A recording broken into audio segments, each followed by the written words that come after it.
हाँ मौसी, हम सब आ जाएंगे। आप ज़रा भी चिंता मत करिए, सब कुछ अच्छे से हो जाएगा। अनु दीदी ने अब शादी के लिए हाँ कर दी है, तो धूम धड़ाके से शादी तो होगी, हम सब समय पर पहुंच जाएंगे। ये कहकर सीमा ने फ़ोन रख दिया।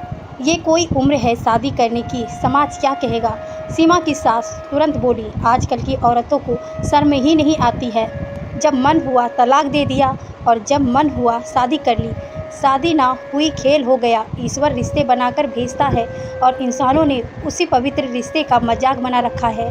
मम्मी जी, अब अनु दीदी की मर्जी है और उन्हें शादी करके अपना जीवन जीना है, तो हम कौन होते हैं। उनकी अपनी इच्छा भी तो है। लोकेश भी अब बड़ा हो गया है। अनु दीदी खुद शादी करना चाहती है तो इसमें बुराई क्या है। जब पुरुष किसी भी उम्र में शादी कर सकते हैं तो औरतों पर भी उम्र की बंदिशें लगाने का हक भी इस समाज को नहीं है। मेरे सामने अनु दीदी की ज़िंदगी यादें बनकर आ गई। अनु दीदी शुरू से ही पढ़ने में तेज़ थी। उनके सिर पर नौकरी करने का भूत सवार था। बस पढ़ लिख कर वो अपने लिए जीना चाहती थी। मुझसे कहती थी, मुझे किसी से पैसे मांगना अच्छा नहीं लगता है, खुद की कमाई कैसे भी खर्च करो, कोई रोकने वाला नहीं होता है, सोचना नहीं पड़ता है। अनु दीदी अपने इरादों की अटल निकली और जब उनकी नौकरी लग गई तो वो बहुत खुश थी। घर वालों को उनकी शादी की चिंता सताने लगी। उनके लिए लड़का देखा जाने लगा। थोड़ी कोशिशों के बाद दीदी के लिए वर चुन लिया गया और धूमधाम से उनकी शादी हुई। वो अपनी शादी में बहुत खुश थी। उनके चेहरे की चमक देखते ही बनती थी। जब अनु दीदी विदा हुई तो मैं तो बहुत रोई थी।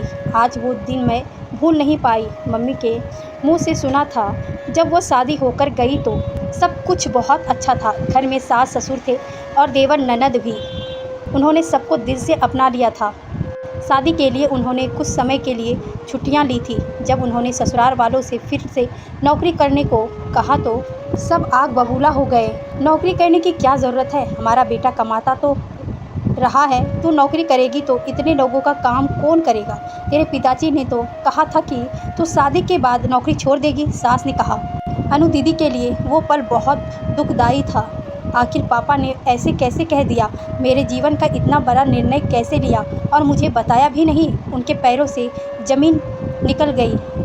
हम घर के कामों के लिए मेड लगा लेते हैं, उसके पैसे मैं दे दूँगी। नहीं, हमें तो बहू का हाथ का ही खाना खाना है, मेड के हाथों का नहीं, सास ने मना कर दिया। अनु दीदी के पति राकेश जीजू ने भी चुप्पी साध ली। सिर्फ घर के लिए मैं अपना सपना जीना छोड़ दूं, अपनी नौकरी छोड़ दूं और आपके घर की नौकरानी बनकर रह जाऊं। आप तो मुझे सिर्फ घर के कामों के लिए ही लेकर आए हो। मैं ऐसे जीवन नहीं जी सकती हूँ। मैं ये घर छोड़कर जा रही हूँ। मैं अपना जीवन अपने हिसाब से जीना चाहती हूँ। उन्होंने राकेश जीजू से खूब मनाया। बाद में वो भी बोले कि मुझे नौकरी वाली लड़की नहीं चाहिए थी, पर तुम नौकरी छोड़ देगी इस शर्त पर शादी की थी। ये सुनकर अनु दीदी बेहोश हो गई। उन्हें होश आया तो पता चला कि वो माँ बनने वाली है।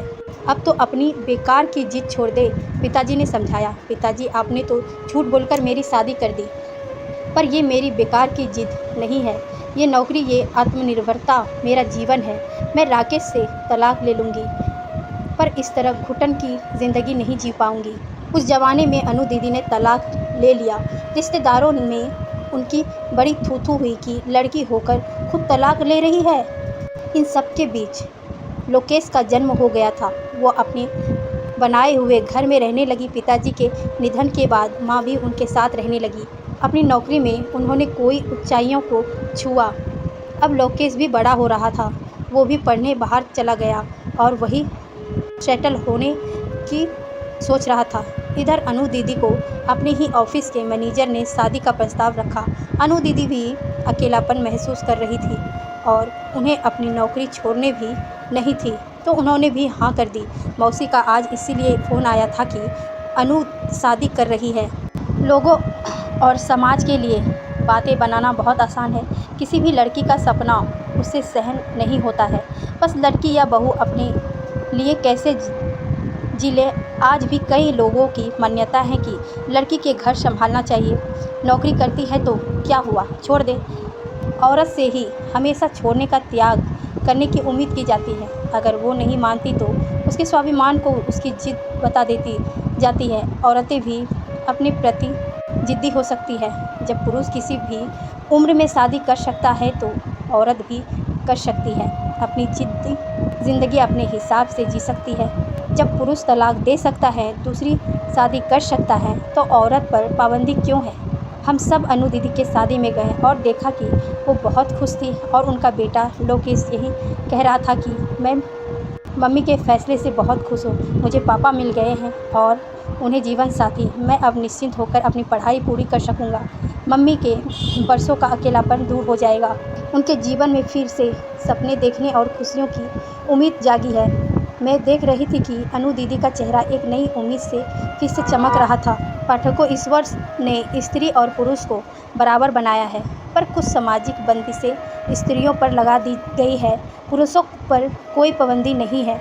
हमेशा स्त्रियों से ही त्याग की उम्मीद क्यों की जाती है?